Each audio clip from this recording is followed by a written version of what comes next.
Bismillahirrahmanirrahim. Now in this lecture we are going to discuss the numericals and solve the numericals of chapter number 25, which is non-compartment model or empirical model or physiological model. Now the first numerical, which is at page number 845.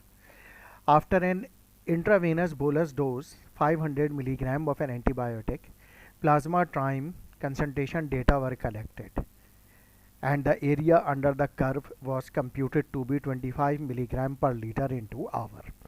तो एक drug दी गई IV bolus 500 milligram, ये D naught हो गया, और इसके बाद डिफरेंट टाइम पर प्लाज्मा कंसंट्रेशन कलेक्ट की गई और उससे A U C area under the time curve जो है वो निकाल लिया गया, जो कि 25 मिलीग्राम पर लीटर आवर आ गया।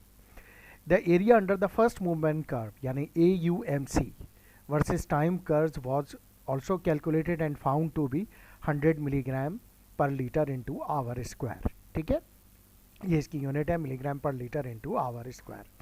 तो ये इसकी वैल्यू ए यू एम सी की वैल्यू हो गई 100। ए यू एम सी और डी नॉट, तीन चीज़ें इसमें गिवन है। अब पूछ क्या रहा है इस सवाल में, what is the mean residence time of this drug, यानी M R T mean residence time मालूम करना है। What is the clearance of this drug, यानी टोटल क्लियरेंस CLT क्या है इस ड्रग की, वो मालूम करना है। फिर सी पार्ट क्या है, what is the total volume of distribution of this drug, यानी VD हमें मालूम करना है। ठीक है जनाब, तो ये इस न्यूमेरिकल में हमसे सवालात पूछे गए। Now we are going to solve it. Now अब अगर हम इसके गिवन डेटा की बात करें, डोज गिवन है 500 milligram, AUC 25 milligram per litre into hour, AUMC 100 milligram per litre into hour square. तीन चीज़ें मालूम करनी है, mean residence time, clearance and volume of distribution. Now solution, mean residence time मालूम करने के लिए का जो फार्मूला है AUMC divided by AUC। AUMC 100 है, AUC 25 है, वैल्यूज़ पुट की, तो MRT यानी मीन रेजिडेंस टाइम इस ड्रग का निकल कर आया 4 आवर। तो ये हमने इसका पहला पार्ट मुकम्मल कर लिया गिवन डेटा की बेस पे कि 4 आवर जो है इस ड्रग का मीन रेजिडेंस टाइम है। क्लियरेंस का फार्मूला क्या है इसमें, D not upon AUC। D not भी गिवन है, AUC भी गिवन है, तो D not 500 divided by AUC। ठीक है, answer is 20 litre per our. उसकी ये यूनिट 20 लीटर पर आवर इसलिए है कि देखें ये जो इसकी यूनिट है, इन डोज की यूनिट है मिलीग्राम, ठीक है, और जो इसकी यूनिट है milligram per litre, milligram per litre into our. ठीक है, तो अब क्या हुआ कि ये मिलीग्राम से मिलीग्राम कैंसिल हो गया। ठीक है, और ये जो लीटर था ये अपनी जगह पे रखा, ये लीटर जो था इसके साथ आ गया, और ये क्योंकि आवर जो है मिलीग्राम से एक्चुअली ये यहाँ पे इससे मल्टीप्लाई हो रहा है। ठीक है ना, ये लीटर से मल्टीप्लाई नहीं हो रहा, तो ये आवर जो है ये ऊपर आ गया, ये लीटर जो है ये ऊपर आ गया, answer is litre per hour. ये मिलीग्राम से मिलीग्राम आपस में यूनिट कैंसिल हो गई। ठीक है, as a rule of mathematics. तो ये आंसर आ गया मेरे पास, क्लियरेंस इस ड्रग की है 20 लीटर पर आवर। तो सेकंड पार्ट भी मुकम्मल हो गया। Third part, volume of distribution, VD is equal to clearance into MRT। Clearance हमने ये मालूम कर ली, MRT ये मालूम कर ली, दोनों को मल्टीप्लाई किया, द आंसर इज 80 लीटर। ठीक है, क्योंकि इसमें ये आवर एक दूसरे से कैंसिल हो गए, आखिर में बच गया लीटर, तो ये वॉल्यूम ऑफ डिस्ट्रीब्यूशन 80 लीटर इस ड्रग का, यानी ये जो ड्रग जो है क्वेश्चन नंबर 1 में जो गिवन है उसका वॉल्यूम ऑफ डिस्ट्रीब्यूशन भी इस तरह से निकल कर आ गया। तो हमने इस सवाल के तीनों पार्ट यूँ मुकम्मल कर लिए कि MRT मालूम कर लिया, क्लियरेंस मालूम कर ली और वॉल्यूम ऑफ डिस्ट्रीब्यूशन मालूम कर ली। अब आते हैं हम सेकंड क्वेश्चन पे। सेकंड क्वेश्चन क्या है, if the data in question 1, यानी इसी में ये जो हमने भी क्वेश्चन सॉल्व किया है, are fit to one compartment model with an elimination K that is found to be 0.25 per our. वो ये कह रहे हैं कि अगर ये क्वेश्चन 1 है, इसका डेटा वन कंपार्टमेंट मॉडल पे फिट बैठता है और इसका एलिमिनेशन रेट कांस्टेंट के जो है वो 0.25 पर आवर है, यानी डोज वही 500 मिलीग्राम, AUC 25, AUMC 100 और के की वैल्यू है 0.25। तो MRT may be calculated compartmentally simply as 1 upon k and what different assumption are use here versus question one. तो इस क्वेश्चन वन में और यानी एम आर टी को फिर 1/k से कैसे कैलकुलेट करेंगे, और फिर इसमें क्वेश्चन वन और क्वेश्चन टू में कि एजम्पशन में फ़र्क क्या है। ठीक है, तो हम नाउ क्वेश्चन नंबर 2 पर आते हैं। इसमें k की वैल्यू गिवन है 0.25 per our, M R T मालूम करना है। ये भी फार्मूला है एम आर टी मालूम करने का, M R T is equal to 1/k। तो 1/0.25 again M R T is 0. M R T is 4 hour, जो कि यहाँ पर हमें ए यू एम सी और ए यू सी से भी 4 आवर मिली थी। ठीक है ना। अच्छा, अब उसका सवाल ये का एक पार्ट ये भी था कि what different assumption are use here versus question one. इस क्वेश्चन में और इसमें डिफरेंस क्या है? तो भाई सीधी सी बात है, डिफरेंस ये है कि ये नॉन कंपार्टमेंट को शो कर रहा है और ये वन कंपार्टमेंट मॉडल को शो कर रहा है। यानी ये फिजियोलॉजिक मॉडल को यानी नॉन कंपार्टमेंटल फार्माकोकाइनेटिक्स को शो कर रहा है और ये कंपार्टमेंटल फार्माकोकाइनेटिक को शो कर रहा है। क्योंकि देखें के जरिए हम हाफ लाइफ भी निकाल लेते हैं, जबकि हाफ लाइफ का कॉन्सेप्ट नॉन कंपार्टमेंट में नहीं है, बल्कि यहाँ पर हाफ लाइफ के बजाय हम मीन रेजिडेंस टाइम यानी एमआरटी को इम्पोर्टेंस देते हैं। ठीक है जनाब। तो इस तरह से जो है ये न्यूमेरिकल भी हमने कंप्लीट कर लिया। तो ये 2 न्यूमेरिकल इसके मुकम्मल हो गए। इसके बाद हमारे पास यहाँ एक्सरसाइज में कोई न्यूमेरिकल नहीं है, मैं आपको अलग से एक न्यूमेरिकल कराऊंगा। ठीक है ना, जिसका डेटा मैं अब यहाँ पे आपको शो करता हूँ। नाउ वो न्यूमेरिकल क्या है, इसको आप क्वेश्चन नंबर 3 कह लीजिए। Acyclovir is an antiviral drug and used in the treatment of herpes simplex and varicella zoster infection। ठीक है, एसाइक्लोविर एक एंटीवायरल ड्रग है जो ट्रीट करती है herpes simplex वायरस इन्फेक्शन और varicella zoster infection. In a study conducted to find the suppressive action of this drug. अच्छा, एक स्टडी कंडक्ट की गई, ठीक है, ये चेक करने के लिए कि इसका जो वायरस पे सप्रेसिव एक्शन है वो कितना है। 3 मेल साइनोमोलोगस मंकीज यानी 3 मेल साइनोमोलोगस मंकीज लिए गए। Each were given dose of 10 milligram पर केजी। हर एक को जो डोज दी गई 10 मिलीग्राम पर केजी दी गई by intravenous route, IV route से ड्रग दी गई। The average weight of the monkeys were 3.35 KG. हर एक का वेट निकाला गया और तीनों का एवरेज ले लिया मंकीज के वेट का, जो कि 3.35 केजी था। Blood samples were collected and following data is obtained. तो ब्लड सैंपल्स कलेक्ट किए गए और ये डेटा हमें मिल गया। ये टाइम का डेटा हो गया, ठीक है, और वो प्लाज्मा कंसंट्रेशन का डेटा हो गया। ठीक है, जैसे टाइम आईवी इंजेक्शन देने के बाद 0.167 आवर पे जब हमने प्लाज्मा सैंपल लिया तो उसमें ड्रग की कंसंट्रेशन थी 26 माइक्रोग्राम पर ml, या ये भी हम कह सकते हैं कि 26 मिलीग्राम पर लीटर, क्योंकि ये बात हम पहले भी कई दफ़ा कर चुके हैं कि microgram per ml is equal to milligram per litre. 0.3 hour पे जो सैंपल लिया उसमें कंसंट्रेशन हो गई 23, लाजिम आदेश का मतलब है कुछ ड्रग एलिमिनेट हो गई होगी। 0.5 आवर पे यानी आधे घंटे में जो सैंपल लिया उसमें कंसंट्रेशन कम होकर 19 हो गई। फिर पौन घंटे पे 7.75 आवर पे 16 माइक्रोग्राम पर ml हो गई। 1 घंटे के बाद 12 हो गई, 1.5 घंटे के बाद 7 हो गई और 2 घंटे के बाद 5 माइक्रोग्राम पर ml हो गई। ठीक है, तो ये हमारे पास डेटा कलेक्ट हो गया। अब पूछ क्या रहा है वो, डिटरमिन एलिमिनेशन रेट कांस्टेंट, यानी फिर इसका मतलब है कि इसको हमें प्लॉट करना पड़ेगा ताकि इसकी जो स्लोप है उससे मैं ये एलिमिनेशन रेट कांस्टेंट मालूम करूँ। हाफ लाइफ देखें, एलिमिनेशन रेट कांस्टेंट के आ जाएगा तो हाफ लाइफ मालूम हो जाएगी। इसके अलावा मीन रेजिडेंस टाइम एमआरटी मालूम करने के अब देखिए हमारे पास 2 फार्मूले हैं। एक तो वो ये MRT is equal to 1/k, तो ये हम तो निकाल चुके होंगे तो उससे हमारे पास आ जाएगा ये।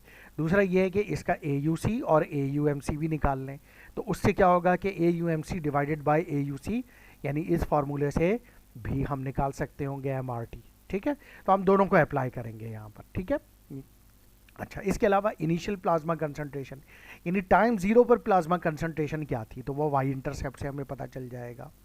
Area under the time versus plasma concentration curve वो मालूम करना है, यानी एरिया AUC मालूम कैलकुलेट करना है। इसके अलावा area under the first movement curve between time and plasma concentration यानी AUMC वो भी निकालना है, क्योंकि देखें AUMC और AUC आ जाएगा तो उससे भी हम MRT मालूम कर सकते हैं। इसके अलावा volume of distribution and clearance वो मालूम करनी है, यानी जैसे इस सवाल में हमने ये निकाला था ना volume of distribution and clearance, तो इस सवाल में भी हमें ये चीज़ें भी मालूम करनी है। ठीक है, तो यानी सारे पैरामीटर हैं। चलिए जनाब हम इसको सॉल्व करते हैं। तो इस सवाल में गिवन क्या है, ये डोज हो गई 10 मिलीग्राम पर केजी, मल्टीप्लाई बाय 3.35 kg, ये था ना वेट, जो एवरेज वेट। तो इससे टोटल डोज निकल के आई इन मंकीज़ की एवरेज डोज 33.5 मिलीग्राम। बाकी इसमें रिक्वायर क्या है, वही के यानी elimination rate constant, half life, initial plasma concentration, AUC, AUMC, MRT, clearance and volume of distribution. सबसे पहले हमने क्या किया सोल्यूशन के लिए, plot graph between CP versus time, यानी ये CP वर्सेस टाइम। तो ये हमने इसका ग्राफ प्लॉट कर लिया, ठीक है जनाब। तो ये हमारे पास इसका ग्राफ निकल कर आ गया, ठीक है। तो मिनिमम कंसंट्रेशन कितनी है 5 और ये 26, यानी 1 से हम इसको ले सकते हैं। देखिए 1 2 3 4 5 6 7 8 9 10, ठीक है, 10 20 30, ठीक है। तो फिर हमारे पास पहली कंसंट्रेशन कितनी है 0.16, और स्केल यहाँ पे टाइम का क्या है 0.167 से लेके 2 आवर तक का। तो मैंने स्केल को इस तरह से ले लिया कि ये 10 स्मॉल बॉक्स यानी 1 big box is equal to half an hour. तो ये 1 आवर हो गया, ये 1.5 आवर, ये 2 आवर हो गया, ताकि ज़रा खुला खुला स्केल मिल जाए मुझे और ज़्यादा अच्छा जो है वो ग्राफ बन जाए। तो आप 0.167 आवर पे 26 है कंसंट्रेशन, तो ये यहाँ पे 0.167 आवर पे ये 26 हो गई। फिर उसके बाद क्या है 0.3 पे 23 हो गई, तो 0.3 पे ये 23 हो गई, ठीक है।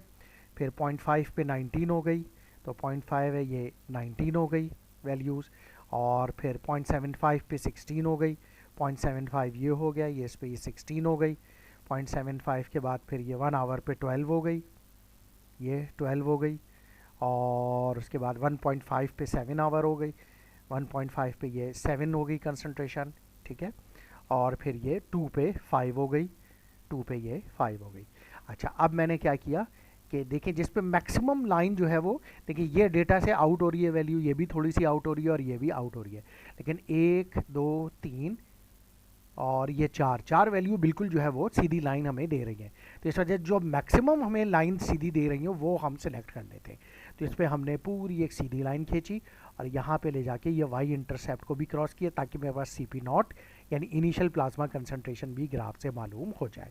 और फिर उसके बाद मैंने इस पर वही है कि ये x1 इसको ले लिया, y1 ये हो गया, x2 इसको ले लिया, y2 ये हो गया, यानी जो अननोन पॉइंट है जिस पे ये डेटा की वैल्यू गिवन नहीं थी वो लेके, ताकि मैं इससे k मालूम कर लूँ इस स्लोप से। तो मेरे पास स्लोप से k मालूम हो जाएगा, k मालूम हो जाएगा तो हाफ लाइफ निकल आएगी, और ये CP0 इनिशियल प्लाज्मा कंसंट्रेशन भी मालूम हो जाएगी। चले जनाब, तो ये हमने ग्राफ प्लॉट किया और इस तरीके से ये मेरे पास डेटा की वैल्यू आ गई, ठीक है। तो यहाँ पे मेरा x एक्सेस पे टाइम है और यहाँ पे CP यानी प्लाज्मा कंसंट्रेशन है। चलें जनाब, नाउ वही हमने किया, x1 कितना है मेरे पास 1.25, y1 9.8, ये ग्राफ से हमें पता चला, यानी slope. x2 1.7, y2 6.6, k is equal to ln y1 minus ln y2 divided by x2 minus n1। तो ln 9.8 minus ln 0.66 divided by 1.7 minus 1.25। और फिर जब मैंने इसको सॉल्व किया तो k की वैल्यू मेरे पास, यानी पहले पार्ट जो है इसका वो निकल कर आ गया, k की वैल्यू यानी एलिमिनेशन रेट कांस्टेंट इस ड्रग का निकल कर आ गया 0.88 पर आवर। अब ये आ गया तो सेकंड पार्ट जो है मालूम करना कोई मुश्किल काम नहीं है, यानी हाफ लाइफ। सेकंड पार्ट है ये half life, T half is equal to 0.693 by K, यानी 0.693 डिवाइडेड बाई के। तो ये वैल्यू डाली यहाँ पे, तो टी हाफ निकल कर आ गई इस ड्रग की, यानी हाफ लाइफ 0.78 आवर। अब आइए CP0 यानी तीसरा part, initial plasma concentration. From Y intercept of graph CP0 आ रहा है तकरीबन 29.25 माइक्रोग्राम पर ml, यानी 29.25 माइक्रोग्राम पर ml लिख लीजिए, या 29.25 मिलीग्राम पर लीटर, क्योंकि मैंने पहले भी आपको बताया था microgram per ml is equal to milligram per litre, ठीक है। तो ये मैंने तीसरा पार्ट भी कर लिया। अब हम आते हैं AUC और AUMC की कैलकुलेशन पे। तो जब हम इसकी कैलकुलेशन पे आते हैं तो AUC कैलकुलेट करने का तरीका क्या है, फॉर्मूला क्या है, AUC is equal to CPN यानी पहली रीडिंग प्लस CPN+1 यानी उसके बाद वाली रीडिंग डिवाइडेड बाय 2, यानी होल वैल्यू ये हमने प्लस की, उसके बाद इसको 2 से डिवाइड कर दिए, यानी इनका एवरेज ले लेना है। फिर ये जो वैल्यू होगी ये मल्टीप्लाई होगी किससे, TN+1 यानी नेक्स्ट टाइम माइनस TN यानी इसका टाइम और इसका टाइम, इस कंसंट्रेशन का टाइम और इस कंसंट्रेशन का टाइम का डिफरेंस निकाला, फिर ये जो वैल्यू एवरेज निकाली थी वो इससे मल्टीप्लाई हो जाएगी। ठीक है, तो इस तरीके से ये क्वेश्चन रिजॉल्व होगा और हर एक डेटा वैल्यू लेनी होगी। अच्छा, अब ये देखते हैं हम कि AUC निकालने के लिए पहली वैल्यू क्या है, टाइम ज़ीरो पे 29.25 जो हमने ये ग्राफ से निकाली है। उसके बाद नेक्स्ट रीडिंग क्या है, 29.25 के बाद 26, वो हमें ये पता है, ये रही सेकंड 26 है। ठीक है, अच्छा, उसके बाद मैंने क्या किया कि ये दोनों वैल्यू को ऐड किया, 2 से डिवाइड कर दिया, और यहाँ TN+1 TN, तो TN ये 29 का क्या है, टाइम ज़ीरो वाई इंटरसेप्ट पे, क्योंकि देखें ये जो 29.25 है इसका टाइम क्या है, ये टाइम ज़ीरो आवर है, तो इसलिए वहाँ पे मैंने ज़ीरो लिखा। और ये जो 26 है इसका टाइम क्या है, वो ये गिवन है 0.167, तो इनका डिफरेंस ले लिया, तो ये वैल्यू मेरे पास हो गई। फिर प्लस किया, अब अगली वैल्यू हो जाएगी 26 + 23, यानी ये हो गई 26 + 23 डिवाइडेड बाई 2, और टाइम भी इसी तरीके से होगा, यानी 0.3 माइनस 0.167, 0.3 माइनस 0.167। ठीक है, इसका एवरेज ले लिया, फिर इसके डिफरेंस से मल्टीप्लाई कर लिया, ये भी आ गई। फिर उसके बाद अगली वाली रीडिंग 23 + 19/2, यानी ये हो गई 23 + 19, यानी इसका एवरेज हो गया। फिर 0.5 माइनस 0.3, 0.5 माइनस 0.3, इसको फिर ये इसके एवरेज को इस डिफरेंस से मल्टीप्लाई कर लिया। इस तरह से हम ये करते करते लास्ट वैल्यू तक आ गए, यानी ये लास्ट वैल्यू तक। ठीक है ना, लास्ट वैल्यू तक। तो ये मेरे पास एरिया अंडर द कर्व निकल कर आ गया फ्रॉम टाइम 0 से लेके टाइम 2 आवर तक का। ठीक है, यानी टाइम 0 से लेके टाइम 2 आवर तक का। लेकिन AUC तो इसके बाद भी चल रहा होगा, यानी जब तक कंसंट्रेशन बिल्कुल ख़त्म नहीं हो जाती, तो यानी इनफाइनाइट पॉइंट तक, तो मुझे वो भी तो चाहिए, तो उसका एक फार्मूले में एडिशन होगा। AUC फ्रॉम टाइम 0 से टाइम 2 आवर तक का तो हमने निकाल लिया, लेकिन इनफाइनाइट पॉइंट के लिए मुझे इसमें ऐड करना पड़ेगा। क्या है, AUC from time 0 to infinity is equal to AUC + CP last upon K। CP last क्या है मेरे पास, ये है 2 आवर पे 5, और K की वैल्यू मैंने ये निकाल लिया ग्राफ से, ये हो गई। ठीक है ना, यानी AUC यानी ये वैल्यू रखी यहाँ पे, प्लस किया CP last divided by K से, यानी 5 जो CP लास्ट है उसको डिवाइड किया K से, इसमें ऐड कर लिया, तो ये मेरे पास total area under the curve, यानी AUC from time 0 to infinite point, यानी इनफाइनाइट पॉइंट वो पॉइंट है जब सारी की सारी ड्रग बॉडी से एलिमिनेट हो चुकी होगी। तो total area under the curve infinite point तक का मेरे पास निकल कर आ गया। ठीक है जनाब, 33.37। अच्छा, AUC तो मैंने निकाल लिया, अब AUMC है। इसका फॉर्मूला क्या है, समेशन ऑफ वही TN इंटू CPN, यानी इसका थोड़ा बड़ा फार्मूला है, plus TN+1 into CPN+1 divided by 2, यानी इस होल वैल्यू को देखिए इन दोनों का मल्टीप्लाई किया, यानी टाइम 0 इंटू CPN जो कि 29 पॉइंट समथिंग थी। ठीक है, इनका मल्टीप्लिकेशन किया, और फिर ये 0.167 जो था, यानी सेकंड रीडिंग टाइम 0 के बाद, और ये 26, इसका मल्टीप्लिकेशन लिया। ठीक है, और फिर उसके बाद जब मैंने इसके ये इन दोनों का दोनों यहाँ पे इसको मल्टीप्लाई किया, यहाँ इसको मल्टीप्लाई किया, और उसके बाद दोनों जो वैल्यू आई उनका सम ले लिया, फिर उसके बाद उनको 2 से डिवाइड करके इसका एवरेज ले लिया, और ये वही है जो यहाँ पे हमने किया था, TN+1 माइनस TN। ठीक है, तो ये सारी वैल्यू मैं लेता जाऊँगा, फिर उसके बाद जब ये सारी वैल्यू आ जाएंगी, वही CP लास्ट अपॉन K², इसमें CP लास्ट अपॉन K था, इसमें CP लास्ट अपॉन K², फिर T last into CP last. T last क्या है, ये रहा 2, CP लास्ट क्या है, यानी लास्ट प्लाज्मा कंसंट्रेशन जो है नोन है उसकी बात कर रहे हैं, T लास्ट और CP लास्ट उसको लिया हमने। ठीक है, और इनको मल्टीप्लाई करके K से डिवाइड किया, अब ये K² से नहीं बल्कि K से डिवाइड किया है। ठीक है, तो इससे मेरे पास AUMC फ्रॉम 0 से इनफाइनाइट टाइम निकल कर आ जाएगा। अब वैल्यूज़ पुट करते हैं। अब ये देखें, पहली वैल्यू 0 थी, और उसमें जो वाई इंटरसेप्ट से हमने निकाला 29.25, इन दोनों को मल्टीप्लाई करेंगे, प्लस अगली वैल्यू टाइम था 0.167, और उस पर जो गिवन डेटा है वो 26 है, तो इसको इससे मल्टीप्लाई, ये तो 0 ही हो जाएगा, 0 इंटू 29 0, आखिर में यही बचेगा, इनकी मल्टीप्लिकेशन और फिर डिवाइडेड बाई 2, तो ये एवरेज आ गया। और ये वही है टाइमिंग, TN+1 0.167 माइनस लास्ट जो था टाइम TN 0, ये हो गया। ठीक है, प्लस अगली वैल्यू ले ली 0.167 इंटू 26 प्लस 0.3 इंटू 23, यानी ये ठीक है, 0.3 इंटू 23, 0.167 इंटू 26, 0.3 इंटू 23, ठीक है।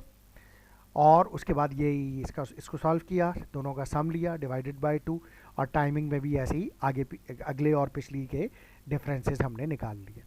फिर उसके बाद अगली रीडिंग 0.3 इंटू 23, 0.5 इंटू 19, ठीक है, यानी 0.3 इंटू 23, 0.5 इंटू 19 ये वैल्यू ले ली, ठीक है। और फिर वही इनको सॉल्व करके प्लस करके 2 से डिवाइड कर दिया और ये टाइम का डिफरेंस आ गया। फिर उसके बाद वाला 0.5 इंटू 19, 0.75 इंटू 16, ठीक है, 0.5 इंटू 19, 0.75 इंटू 16, ठीक है। तो ये भी हमने इस तरह से कर लिया और फिर वही इनके टाइम का डिफरेंस निकाल लिया। फिर 0.75 into 16 and 1 into 12, 0.75 into 16 and 1 into 12, तो वो भी हमने इसी तरीके से कर लिया। 0.75 इंटू 16, 1 इंटू 12, ये प्लस मल्टीप्लाई और ये फिर प्लस हो गए, दोनों मल्टीप्लाई के बाद 2 से डिवाइड होके एवरेज आ गया और इनका टाइम का डिफरेंस आ गया। इसी तरीके से उसके बाद वाला 1 इंटू 12, 1.5 इंटू 7, 1 इंटू 12, 1.5 इंटू 7, ठीक है। तो 1 इंटू 12, 1.5 इंटू 7, ठीक है, इनको मल्टीप्लाई किया फिर प्लस किया, 2 से डिवाइड कर दिया और इनका टाइम का डिफरेंस आ गया। उसके बाद क्या है, 1.5 into 7 and 2 into 5, 1.5 into 7 and 2 into 5, तो वही हमने किया 1.5 इंटू 7, 2 इंटू 5, दोनों की मल्टीप्लिकेशन के बाद प्लस कर लिया, 2 से डिवाइड कर लिया ताकि एवरेज आ जाए और इनके टाइम का डिफरेंस हमने निकाल लिया, ठीक है। ये लास्ट वैल्यू तक हम आ गए जो गिवन डेटा था, इसके बाद तो कोई वैल्यू नहीं है। अब क्या करेंगे, यहाँ तक ही हमने किया, फिर हम उसके बाद क्या है, plus C P last upon K square, C P last क्या है 5, यानी ये, ठीक है। तो वही हमने किया 5 डिवाइडेड बाई के कितना आया था 0.88, अकॉर्डिंग टू फार्मूला इसका स्क्वायर रखना है यहाँ पे। फिर क्या है, plus T last into C P last, T last 2 hour है, सी पी लास्ट 5 आवर है, और डिवाइडेड बाय के है ये, ठीक है। तो इन दोनों को मल्टीप्लाई करके के से डिवाइड कर लिया। जब हम इस पूरी वैल्यू को सॉल्व करेंगे तो हमारे पास आंसर आएगा 37 के करीब, ठीक है ना। ओके, थोड़ा बहुत वेरिएशन हो सकता है लेकिन ज़्यादा वेरिएशन नहीं होगी। अब देखें, हमने इससे ए यू सी भी निकाल लिया और ए यू एम सी भी निकाल लिया। इसकी यूनिट होगी 37 milligram per litre our square, ठीक है। तो ये जो है वो इसकी यूनिट जो है वो इस तरह से ये भी निकल के आ गई। नाउ अब हम मालूम करते हैं, देखिए हमने के भी मालूम कर लिया, टी हाफ भी, सी पी नॉट भी, ए यू सी भी, ए यू एम सी भी। अब एम आर टी मालूम करते हैं। एम आर टी वैसे तो 1/k से भी कर सकते हैं लेकिन अब इससे भी कर सकते हैं, तो वही किया हमने। M R T is equal to A U M C 0 to infinity 2 divided by A U C 0 to infinity 37/33.37, M R T is equal to 1.108 hour, यानी तकरीबन 1.1 आवर। दूसरा फार्मूला लगाया, M R T is equal to 1/k, 1/0.88, तो M R T is equal to 1.136 hour, जो कि तकरीबन same ही है, यानी ज़्यादा ये डिफरेंस नहीं है, ठीक है। यानी 1 डेसिमल के बाद जो है वो कोई ज़्यादा डिफरेंस नहीं है, तो ये तकरीबन इक्वल ही है। क्लियरेंस के लिए फार्मूला क्या है, dose upon A U C 0 to infinity, dose 33.5 divided by 33.7, तो क्लियरेंस ड्रग की निकल कर आई 1.003 लीटर पर आवर। इसके बाद है वॉल्यूम ऑफ डिस्ट्रीब्यूशन, उसका फार्मूला क्या है, clearance into M R T, तो क्लियरेंस हमने ये निकाल ली, एम आर टी ये हो गई, या तो ये ले लें या ये वाली ले लें या ये कोई भी ले सकते हैं, ये भी ले सकते हैं और ये भी ले सकते हैं। तो मैंने ये वाली ले ली, A U M C divided by U C, उससे दोनों को मल्टीप्लाई किया तो वॉल्यूम ऑफ डिस्ट्रीब्यूशन निकल कर आ गया 1.11 लीटर। तो इस तरीके से हमने इस सवाल में बेसिकली नॉन कंपार्टमेंटल मॉडल के ज़रिए जो पैरामीटर मालूम करने होते हैं, लाइक एम आर टी हो गया, ए यू एम सी हो गया, वो भी मालूम कर लिए, और जो वन कंपार्टमेंट के मॉडल थे like clearance, volume of distribution, ये तो खैर नॉन कंपार्टमेंट का किया है, और क्लियरेंस मालूम की और हाफ लाइफ मालूम की, के मालूम की, तो वो जो है हमने कंपार्टमेंटल मॉडल को भी जो है हमने यहाँ पर डिस्कस कर लिया। तो दोनों न्यूमेरिकल जो है वो दोनों तरह के सवाल हमने यहाँ अटैम्प्ट कर लिए। इसके साथ जो है ये टॉपिक भी और इसके जो न्यूमेरिकल हैं वो भी कंप्लीट हो गए। Thank you very much.